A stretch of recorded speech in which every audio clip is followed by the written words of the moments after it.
On today's episode of Anime Afterthought, The Promised Neverland, Season 2, Episode 4 and 5. What the? You get the picture. And if you guys are curious about this double feature, go ahead and blame Corsair. Their HX850 decided to take a crap on me last week. In its defense though, 8 years for a power supply unit is pretty well, but now that I have a new one and everything's back in order, here we are. So I was informed last week that this is beyond a mere adaptation where they change, cut, delete, whatever. This is a full anime original going forward. And a lot of manga readers are upset because the supposed arc that we're missing out on, Goldie Pond, was supposedly one of the best, if not the best, of the entire series. But of course, this little anime only looking through the unbiased eyes can still say, what the flying fuck? Not only did the children's world get completely turned upside down yet again, but we get the reappearance of two, not one, but two characters. And one of them is so big that it literally left me speechless. And now knowing that this is anime original, I have to wonder how truly different this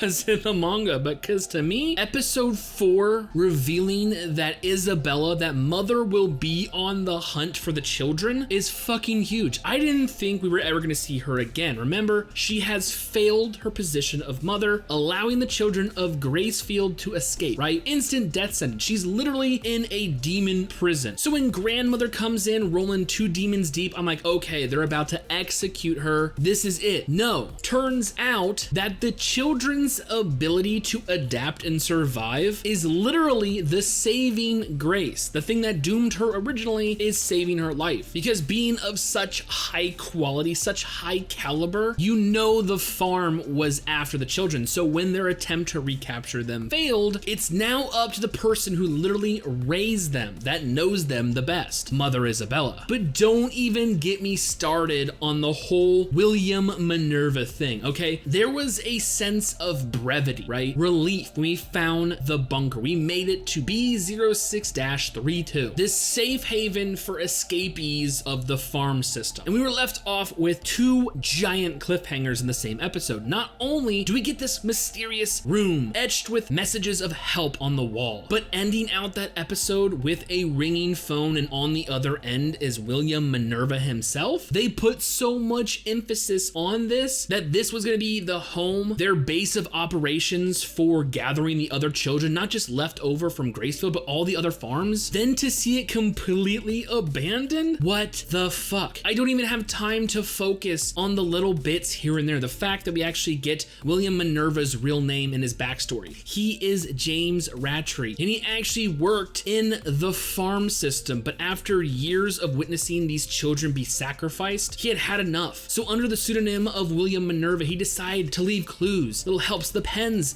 and even this underground bunker system, so that eventually these children would have some semblance of a normal life. He even informs the children that there is a human society, another safe haven where they will be welcomed with open arms, but it's so far away, it seems daunting, and still they can't do anything until they get the other children out of the farms. But of course, this isn't coming from a live person. No, this is a recording, because everything that he had done had been discovered, and now he was viewed as a traitor. He's officially like on the run. So it's hard to focus on that giant piece of information, that we have a new goal to go to, and that William Minerva's, mysterious origins have been explained, at least in some part. I can't even focus on that we get a little bit of information on the red tinted room, the one where it looks like something insane had happened. It was one of those blink and you'll miss it type situations. Upon seeing the plastering of help, we witness a series of names, and the girl actually finds a journal. Go ahead and pause on that scene, and you'll bear witness to what happened to the previous inhabitants of the bunker. Everybody is gone. I'm all alone. I can't stand this any longer. I'm also going to head for the human world. To anyone who is reading this, don't give up. So it looks like previous escapees had made it to the bunker, but whether they left one by one or as a group, it came down to one individual that decided, fuck it, I'm gonna go to the human world too. I cannot stand being alone anymore. These 2 scenes are quickly replaced by a montage of the kids living out their life in the bunker, completing their preparations, training, hunting, living out their daily lives. But of course, this would come to an abrupt end with the aforementioned attempt to recapture the children. Whether they ascertain the information from a former escapee or James Rattray himself, the farm system is well aware of of the bunkers, and even have a keen grasp of their overall layout. So grandmother's plan to recapture the children consisted of sending men there to apprehend them. But of course, we're dealing with Gracefield Farm high quality meat, right? So whether it's them using explosive to blow open the bunker's hatch or being armed with fully automatic rifles,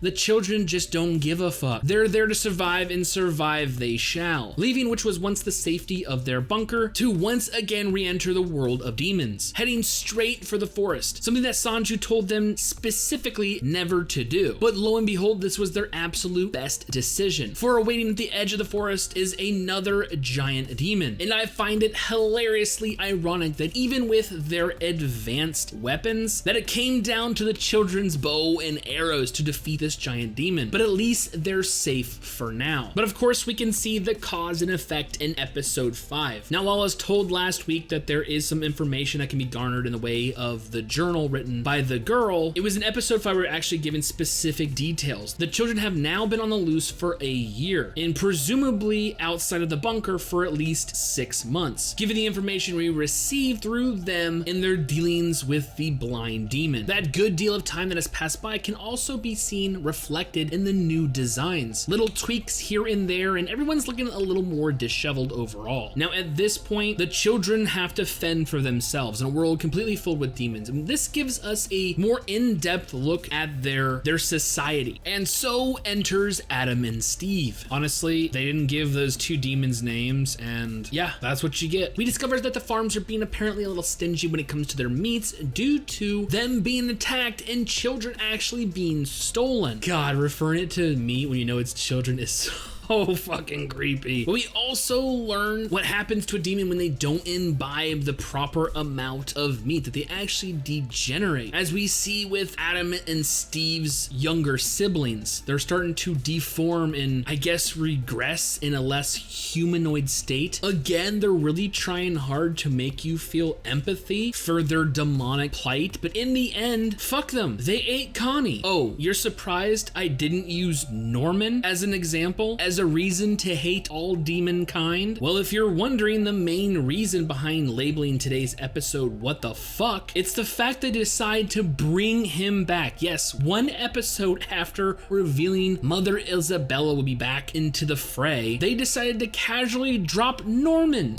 back into the story. What the hell? Like I said, the children are fending themselves. They are right now hunkering down in the evil-blooded temple, where we see that shit has gotten pretty hard. Once again, living off the land, but even with their hunting skills, it's not enough. They literally have to forage in demon cities, wearing their garbs and even makeshift masks to blend in, covering their scent with some kind of plant. But of course, when it's time to go out on another foraging expedition, guess who volunteers to come this time? Yes, I know those two little turds were gonna get into some kind of mischief. Thoma and Lanyon, you know, the little blue-haired and blonde-haired BFFs. Even with Emma being so apprehensive, they're eventually allowed to go. And of course, it's those two little motherfuckers that just happen to run into Adam and Steve, where they pick up the scent of human and begin to chase after them. Of course, once again, it's up to Emma and Ray to play decoy, but it looks like Adam and Steve are not alone in their pursuit, as while they're able to ditch those two, another group of demons appear, or at least we're led to believe they are, as once Adam and Steve catch up and begin to argue over their prey, they are instantly dispatched. And when it's time to reveal who this group actually is, the demasked ringleader is Norman himself. Honestly, manga readers, what do you think